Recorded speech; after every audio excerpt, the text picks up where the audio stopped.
and hence we can assume that if there had been a plot to kill Kennedy, the plotters would have made it as uncomplicated as possible. But the massive conspiracy envisioned by most conspiracy theorists necessarily would be extremely complex. This fact is greatly exacerbated by the ineptitude of human beings. I'm talking about the staggering incompetence at every level of our society, one that normally prevents any group, large or small, government and its agencies, from performing at anywhere near optimum capacity.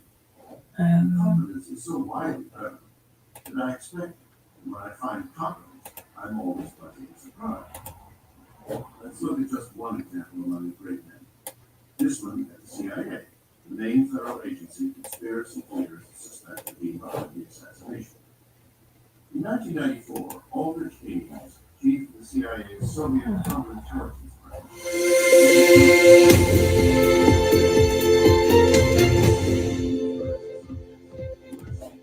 Good morning, welcome to breakfast. We're now on Chetty and Charlie said. Headlines today. Britain and France agreed to step up efforts to stop people crossing the Channel after 27 drowned when their boat sank as they tried to reach the UK. The French Interior Minister says it's a day of national grief. French ministers will hold crisis talks this morning.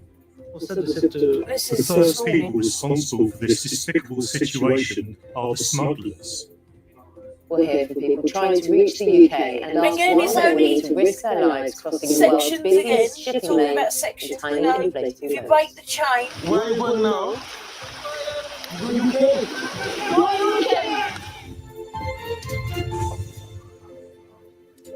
It's Thursday, the 25th of November. The Prime Minister and President Macron of France have agreed to step up joint efforts to prevent illegal crossings of the Channel after at least 27 people drowned when a boat collapsed off the coast of northern France. 4 suspected traffickers have been arrested on suspicion of being linked to the sinking. John Donnison has the latest. Along the northern French coast, the search for the missing went on long after dark. But with temperatures in single digits, the chance of finding anyone alive increasingly remote. At least 27 bodies have been recovered, the biggest loss of life in the Channel since it became a preferred route of people traffickers. The first people responsible for this despicable situation are the smugglers. That is to say, criminals who, for a few thousand euros, organise the trafficking of human beings from Iraq, Afghanistan, Africa and Asia. It's thought around 25 boats like this set off from the beaches of northern France yesterday. Where you going now? and the French just go, This one, we know, made it across the Channel, but it's a treacherous journey across one of the world's busiest shipping lanes. This disaster underscores how dangerous it is to cross the Channel in this way. And it also shows how vital it is that we now step up our efforts to break the business model of the gangsters who are sending people to sea in this way. Last night, the government's Cobra Emergency Committee met and the Prime Minister held an urgent phone call with the French President Emmanuel Macron. Downing Street said the two men agreed to step up joint efforts to prevent the but he's not crossings going to be interested because he's got a and to stop what the do you call it gangs coming up? putting people's lives at risk. What do they call it? But Presidency or people the something coming BBC up? spoke to at this Calais migrant camp last night said they would keep trying to reach the UK. Uday said he attempted to cross earlier this week, but gave up because the waves were too high. We need to create safe and legal routes for people to get here through planned resettlement programmes and family reunion.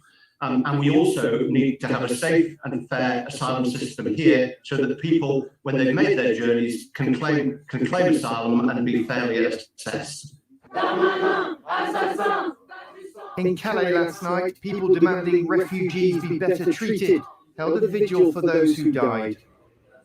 After a year of record numbers crossing the Channel, people on all sides of the argument had warned this was a tragedy waiting to happen. John Donnison, BBC News.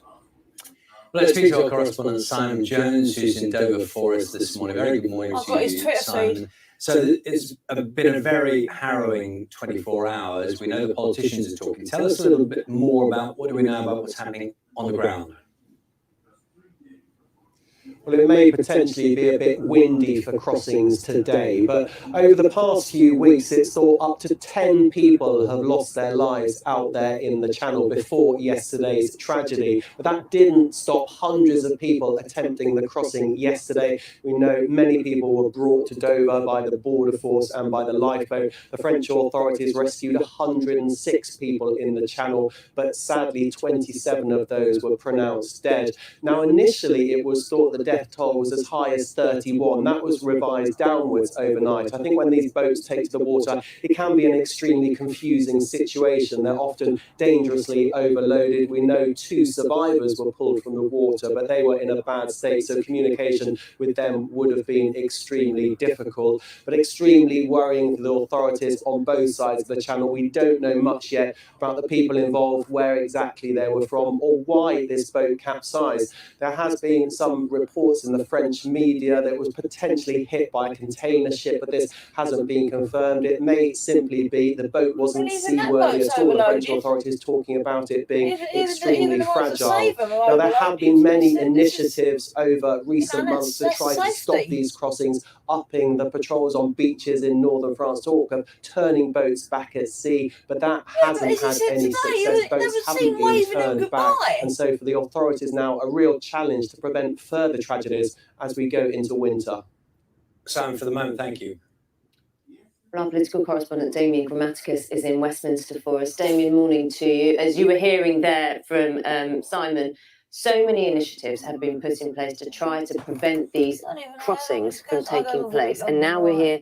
Boris Johnson, of course, chaired a meeting of the Emergency Cobra Committee last night. We understand crisis talks will be happening in France amongst ministers there. What next? Well, what next? I think we'll see probably a renewed joint effort between the UK and France to try to come up with ways to deal with this. That will follow on, I think, from the lead given from that conversation between the Prime Minister and President Macron in France yesterday, where they talked about stepping up joint work. The difficulty here is that the UK side has been wanting to have joint patrols, UK involvement on French beaches, joint patrols of boats in the Channel, and that hasn't been acceptable to the French side. Did the French come over to us to protect what us? Then is the action the UK can take. Well, we see that there is the Home Secretary here has the Nationalities and Borders Bill, which is going through Parliament. That will make it tougher for people trying to come through this route to try to deter them. It will include measures such as a 2-tier system. So if you arrive on a boat across the Channel, then you will get a lower status. You will have less recourse or no recourse to public funds here, less time in the UK, 30 months in the UK is what you might be given under that process. So the idea there is to try to make it less attractive, but we've had the Home Secretary and others talk for a long time about making this route unviable. And the difficulty there is that, as you heard in that report, people will still want to come and do still want to come despite those measures. And the most difficult thing really is removing people once they do come. And the UK does not have, since Brexit, agreements with EU countries to do that, to send them back once they cross the Channel.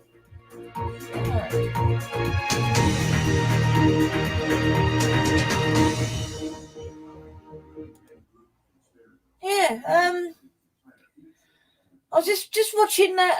This is yesterday when it all started unfurling, and the French Calais MP turned around and said, he said about we should all get together and deal with it there. Like to say, the migrants should be looked after in France while they're sorting out their asylum for England. And I thought, why would they want to be in France while they're waiting for asylum in England? They go to England for the asylum. So I thought to myself, you cannot say that. And this is actually coming through on, I actually said to Nick Ferrari on LBC. And I said, we didn't get through to him, of course, but I just texted him because I'm on that way. And I just said, I could not believe that on Sky News, I was listening to the Calais bloke, and he just said, why can't they stay in France while they're sorting out the asylum in England? Why would you want to say something like that? You're in France. You are looking after your area. We are looking after our area. Why would you want to say, oh, don't worry, come to France, we'll look after you, but don't forget you can sort out your asylum while you're waiting here? They're going to say fuck off to that, aren't they? They ain't having that shit. I'm going to come over to England so I can get me asylum and sort myself out. That is the wrong attitude for the French. But then again, the French have always had a wrong attitude. I mean, you only got to watch World at War. And that's why I still can't understand the reason why they turn around and say, you must now come over to France to join us in a patrol, be nice, nice friends, to join us in a patrol to stop the coming over. No. Well, in the war, we come over, might have only been a token force. Yeah, in the war, talk about the war, might have only been a token force. But who had the biggest army in the war? Where is France bigger? Is it bigger in England or is it bigger in France? Oh, no, I think it's bigger in France. So why can't France look after their area and we look after ours? Doesn't matter about international waters and all that. That's just people died because it's international waters and it's on the French side or on the British side. Doesn't matter. It's the international waters and they died. Deal with it. But why we now have to go over to France, not in the middle of the water, and wait, hello, and all this, and say we come and collect you and take you back to back to England? Why have we got to go over the water to go into France and protect them? Where were they protecting us when Hitler came? Good question. Go on. Where were France when Hitler came over to France? Anyone know? First World War, they was all right. We all got together, beat Hitler. Second World War, all got together. Where's Hitler now? Oh, he's got France. Where's us then? Piss off. You don't work like that, do you? So why would you want to be treated like that again? And that's the reason why I cannot understand. Yes, I understand the world has changed and these are migrants that have come over because they've been badly treated. But everyone's badly treated in the world, aren't they? Not just us. So why have we got to now get together with France, who treated us like shit in the war, and said, piss off? Might have got us to Dover, not Dover, Dieppe. Is it Dieppe? Well, it was. Something with D.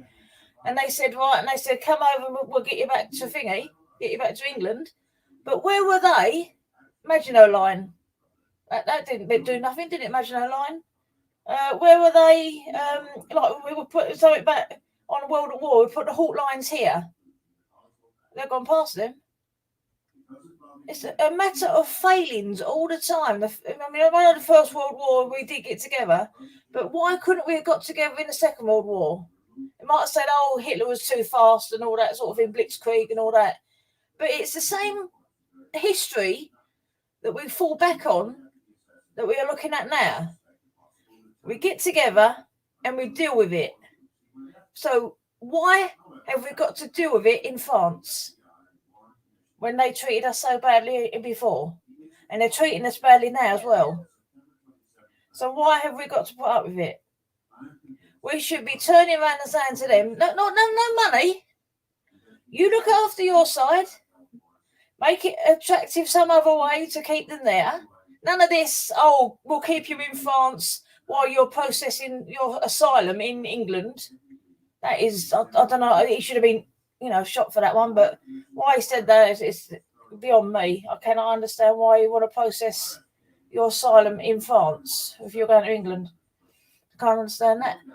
There is something about, there's something going on with France, and there's something that the migrants think, well, we're not going to live in France because all we've got to do is just hop over in England. Done. And they've got money, family, everything, all waiting for them. when French have treated them so shit, like they treated us shit in before. That's all I want to say. But if the world has gone mad, as I said, yeah. So, but I just cannot understand the reason why we have to now, with the money that we've given them, and now also instead of patrolling our little border like we did when we stopped Hitler coming over, between where was it, Margate or somewhere around there, between Margate and wherever the place was Hitler was going to invade. He never come over. I know he came over by plane, but he never done no land stuff.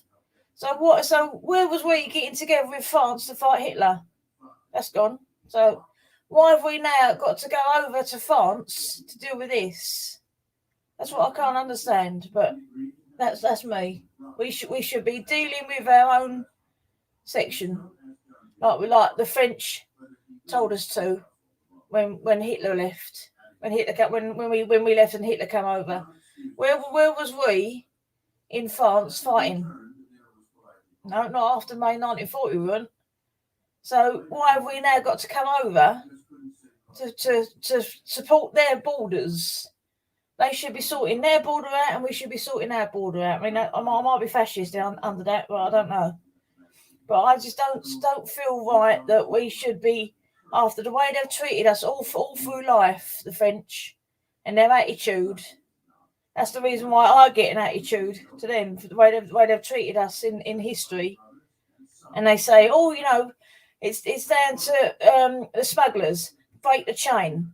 Fine, you go ahead and you break your chain on your side, because it's not our side that's breaking the chain. I know the smugglers might be in England as well, but you get over there and you do your little bit.